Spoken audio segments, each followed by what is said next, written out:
À tout moment, en Afrique, il y a un pays en guerre contre lui-même ou contre un pays limitrophe. La disponibilité aisée et la circulation illicite des armes légères et de petit calibre et des munitions nuisent à la paix, à la stabilité et à la prospérité du continent. La violence armée et les conflits entraînent plus d'un demi-million de décès chaque année et des millions de personnes sont déplacées et maltraitées.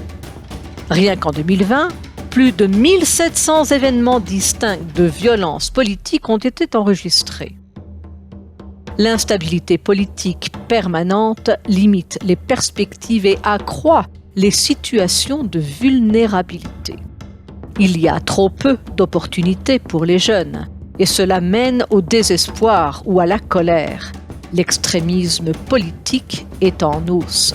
Il s'agit d'une situation complexe qui nécessite des mesures audacieuses afin de mettre les personnes au premier plan et non pas les armes.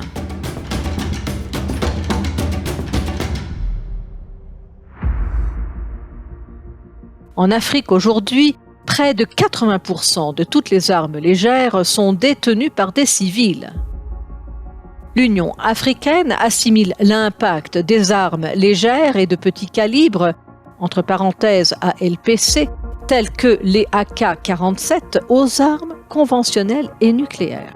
C'est pourquoi les ALPC font partie du traité des Nations Unies sur le commerce des armes. La violence armée est endémique et la menace d'explosion imprévue sur les sites de munitions est une bombe à retardement, partout où les caches d'armes ou de munitions sont entreposés. Les conflits armés restent l'un des principaux moteurs de la prolifération illicite des armes avec de multiples problèmes connexes. Les échecs de la durabilité des programmes de désarmement, de démobilisation et de réintégration ont contribué au cycle d'échec de la réforme du secteur de la sécurité. Les ex-combattants, sans emploi, replongent alors dans le conflit. Le lien entre la corruption et les flux d'armes illicites est bien documenté. C'est un fait amèrement regrettable que la plus grande source d'armes passant dans les mains des civils provient des stocks gouvernementaux vendus par des fonctionnaires corrompus œuvrant de l'intérieur.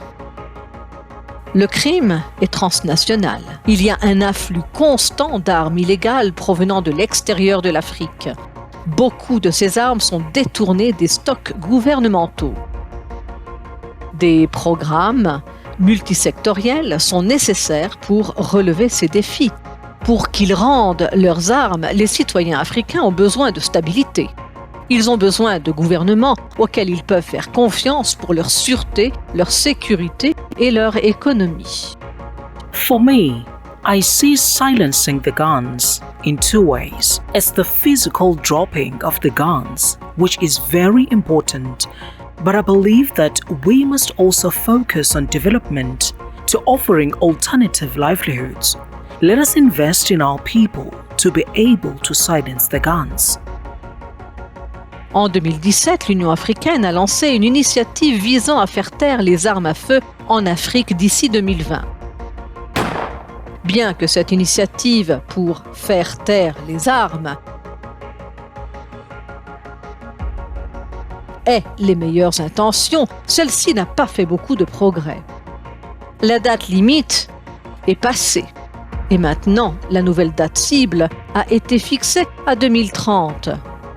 Sans une meilleure mise en œuvre et une meilleure responsabilisation des nations africaines, les armes de l'Afrique ne vont pas se taire. Les cycles de conflits et d'instabilité à travers le continent en sont les éléments déclencheurs. Il est temps à présent de désarmer et de donner la priorité aux personnes et non pas aux armes. The key messages are: 1. Accountability for government stockpiles. Every government should ensure proper security of their national stockpiles, that the weapons that they are keeping do not find their way into illegal possession by civilians. Once civilians put their hands on weapons, then definitely the government loses control and track of those weapons. Same to ammunition. Secondly, member states of the African Union should encourage their citizens to voluntarily surrender weapons that they are possessing illegally. And this is an observation that should be encouraged across the continent every month of September. That is, the African Union has named African Union Amnesty Month.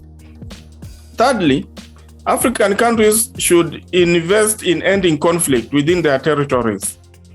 It is through creating an atmosphere of peace and security that development would thrive and attract investors. No investor is going to invest in a continent that is infested by illicit circulation of arms and ammunition. Those are the three key areas that we should focus on as we move towards achieving Vision 2030.